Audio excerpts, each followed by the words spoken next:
Oke, sebelum kita memulai presentasi kita kali ini, ada baiknya kita ucapkan panganjali umat, Om Swastiastu.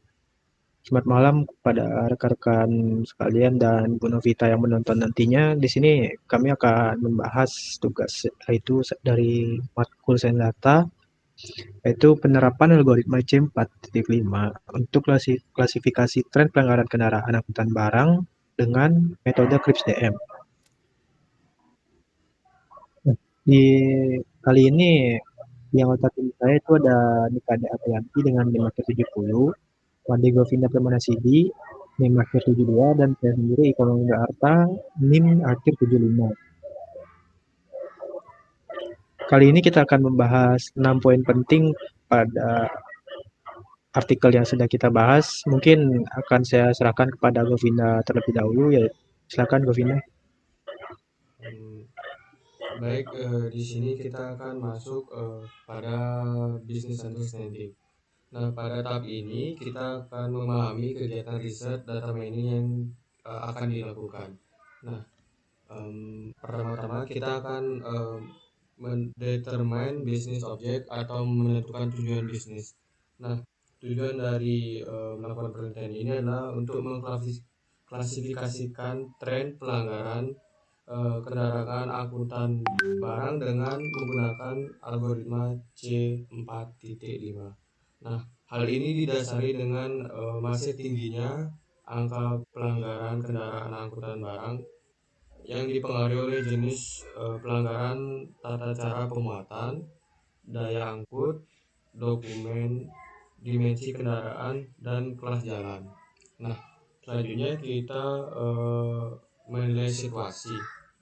Eh, di sini kita menilai bahwa masih tingginya angka pelanggaran kendaraan angkutan barang terhadap kelebihan muatan serta target pemerintah untuk melaksanakan kebijakan zero odol per 1 Januari 2023 masih dianggap oleh kalangan pengemudi itu tidak eh, memperdulikan nasib supir truk yang tercekik biaya.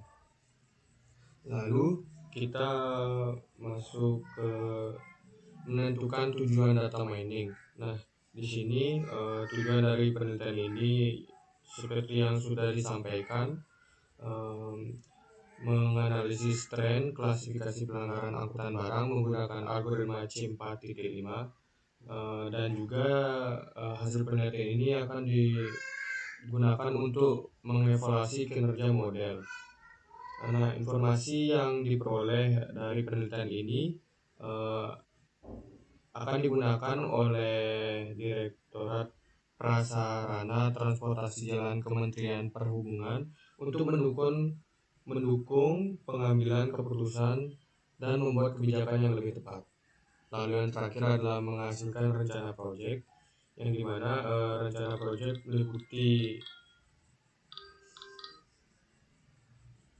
lalu kita masuk ke menghasilkan rencana proyek, di mana penelitian ini meliputi pengumpulan data pelanggaran di UPPKB Losarang dan UPPKB Balo Balonggandu dari bulan Januari sampai dengan bulan Oktober 2022. Nah, dengan atribut yang digunakan adalah UPPKB, waktu, status buku uji, jenis kendaraan, lebih muatan, kategori komoditi, kepemilikan, serta pelanggaran. Nah, di sini kita masuk pada data understanding, di mana pada fase ini kita melakukan pengumpulan data. Eh, Kita mendapatkan data dari internal, yaitu Direktorat Prasarana Transportasi Jalan Kementerian Perhubungan.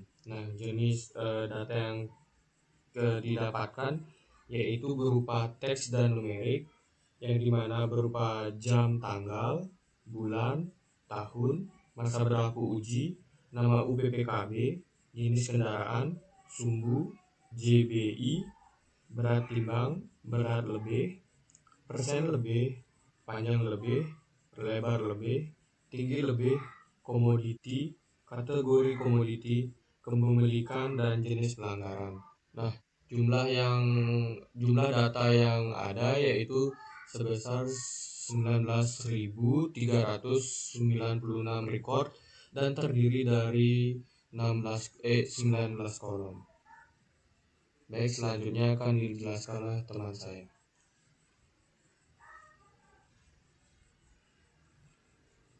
Oke, terima kasih atas waktunya. Di sini saya akan menjelaskan data preparation, yaitu persiapan data.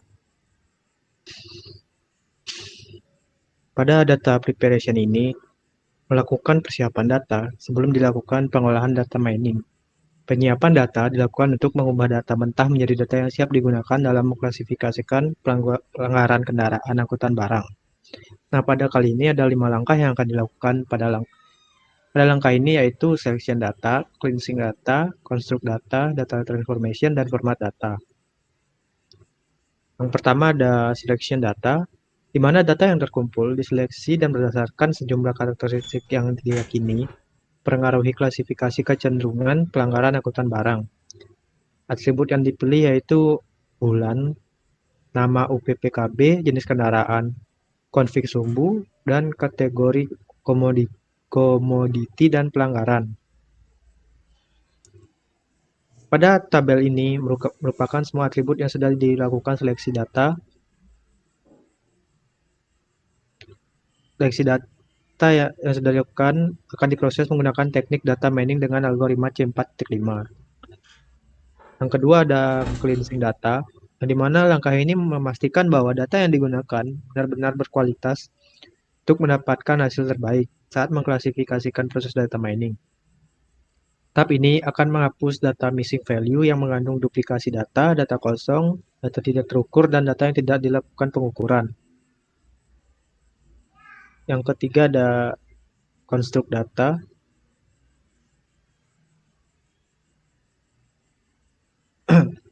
Nah, tadi kan ada uh, tabel di mana data yang sebelum diperbaiki ini terdapat banyak data-data yang rusak rusak atau bisa dibilang data yang kosong dan tidak terukur. Nanti akan dihapus, dihilangkan dan akan diperbaiki dan memasuki ke data-data yang baru di mana akan di, jadi lebih dipotong gitu jadi. Mungkin lanjut ke konstruk data. Pada konstruk data, tahap ini merupakan tahap pendahuluan dari pengetahuan konstruktif, yaitu konstruksi keturunan atribut yang ada. Terdapat beberapa atribut yang dihilangkan dan mengganti atribut tersebut dengan atribut baru berdasarkan data dari atribut yang dihilangkan. Nah, misalnya itu atribut yang sebelumnya tanggal dan penimbangan diubah menjadi waktu. Dan masa berlaku uji diubah menjadi status buku uji. Dan yang terakhir itu ada persen lebih, yaitu yang diganti menjadi lebih muatan. Nah, yang keempat ada transformation. Tujuan dari langkah ini adalah mengubah data yang digunakan dalam transformasi data agar data terbaik dapat dipulihkan dengan mengubah tipe data standar menjadi kategorikal sehingga data tersebut dapat digunakan untuk mengklasifikasikan teknik penambangan data menggunakan algoritma daya C4.5. Yang terakhir ada format data. Pada langkah terakhir ini, dalam tahap persiapannya adalah format data. Pada fase ini, dataset akhir dibuat, siap untuk diproses dengan alat pemodelan data mining. Mungkin pada data preparation itu saja, saya serahkan ke April untuk melanjutkannya. Baik, di sini saya akan melanjutkan ke modeling atau pemodelan. Nah, modeling adalah proses membangun model statistik atau model machine learning untuk menganalisis data, menemukan pola, dan membuat prediksi atau keputusan yang berdasarkan dari suatu data itu sendiri. Nah, di sini pengujian ada suatu gambar dengan pengujian cross validation sample menggunakan tools rapid minor melibatkan operator retrieve, cross validation, decision tree, FLI models dan performance. Nah, di sini cross validation tree itu adalah cross validation untuk mengukur akurasi model decision tree. Nah, dari ini atau dari gambar ini akan menghasilkan sebuah pohon keputusan. Bisa di next. Nah, pohon keputusan yaitu metode klasifikasi yang kita gunakan untuk membuat keputusan atau prediksi berdasarkan serangkaian aturan atau kondisi yang dibentuk dalam bentuk struktur pohon. Jadi setiap simpul pada pohon keputusan merupakan suatu aturan yang membagi data berdasarkan fitur-fitur yang relevan. Jadi pada akhirnya itu daun-daun pohon tersebut memiliki keputusan atau prediksi yang dibuat oleh model. Nah, gambar ini merupakan pengujian dari cross validation 10 volt. Bisa di next. Selanjutnya ada evaluation atau evaluasi. Di sini sebuah pola klasifikasi didapatkan pada model decision tree algoritma C4.5. Jadi selanjutnya adalah tahap evaluasi menggunakan data hasil klasifikasi yang disajikan dalam bentuk tabel confusion matrix. Nah, pada pengujian ini menggunakan rapid minor. Jadi cross validation itu diuji dengan 3 samplings. Yang pertama ada cross validation linear samplings, yang kedua ada cross validation shuffled samplings, dan yang terakhir adalah cross validation stratified samplings. Next. Yang pertama di sini ada cross validation linear samplings. Nah, bisa dilihat dari performa model ini. Jadi teknik linear sampling di sini hanya membagi sampel set menjadi partisi tanpa mengubah urutan. Nah, dari tabel ini menunjukkan bahwa performa model decision tree ini dengan tenfold cross validation linear samplings menghasilkan akurasi 86,31%. Bisa di next. Yang kedua ini cross validation shuffled samplings. Nah, teknik ini yaitu mengambil sampel secara acak, jadi membuat subset dari sebagian contoh dari data. Ini dari tabel ini menunjukkan bahwa performa model decision tree dengan tenfold cross validation shuffled samplings menghasilkan akurasi yaitu 86,34%. Bisa di next.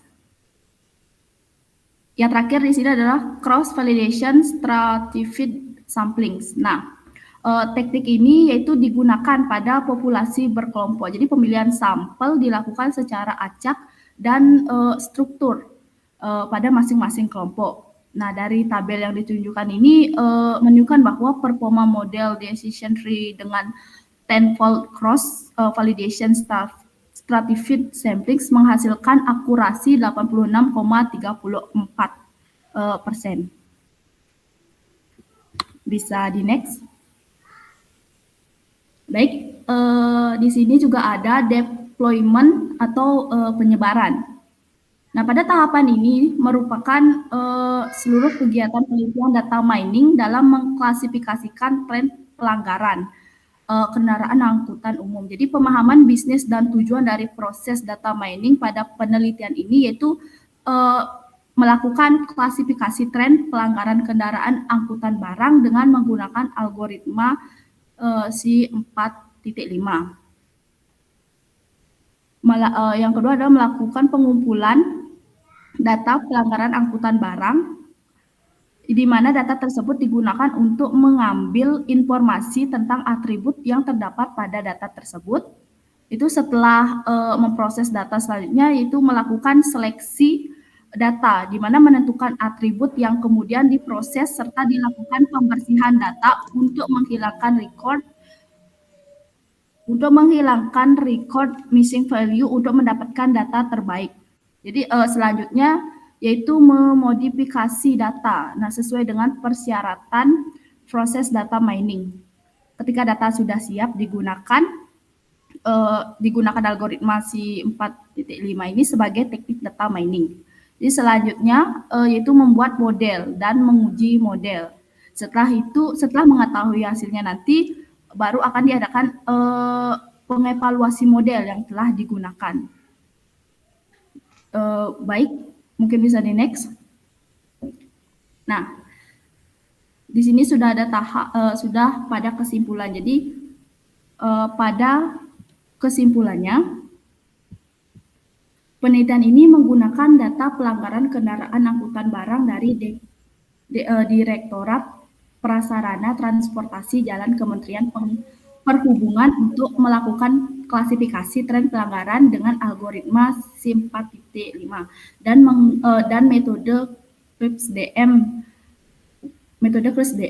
Nah, data awal berjumlah 19.396 record dan terdiri dari 19 kolom. Setelah tahap cleansing tersisa data sebanyak 16.390 record. Hasil pengujian ini menunjukkan bahwa lebih muatan menjadi akar pohon keputusan diikuti oleh UPPKB, status buku uji, kategori komoditi, jenis kendaraan, waktu, dan kepemilikan. Evaluasi performa akurasi pada pengujian data mining menggunakan sample cross validation dengan 3 tipe sampling, yaitu linear, stretch, dan stratified. Itu menghasilkan akurasi sekitar 86,31% dengan variasi sekitar 1,23%. Nah, penelitian ini hanya menggunakan data dari 2 UPPKB. Jadi sehingga penelitian selanjutnya itu diharapkan dapat menerapkan penggunaan data pelanggaran dari atau lebih banyak UPPKB untuk menghasilkan pengetahuan yang lebih luas. Mungkin itu saja yang bisa saya sampaikan. Saya kembalikan ke Windra. Mungkin itu saja dari kelompok kami. Jika ada salah kata atau salah kata sebut yang tidak sengaja maupun disengaja, mohon dimaafkan. Kami tutup dengan para Mas Santi. Om Santi Santi Santi Om. Terima kasih atas waktunya. Sekian.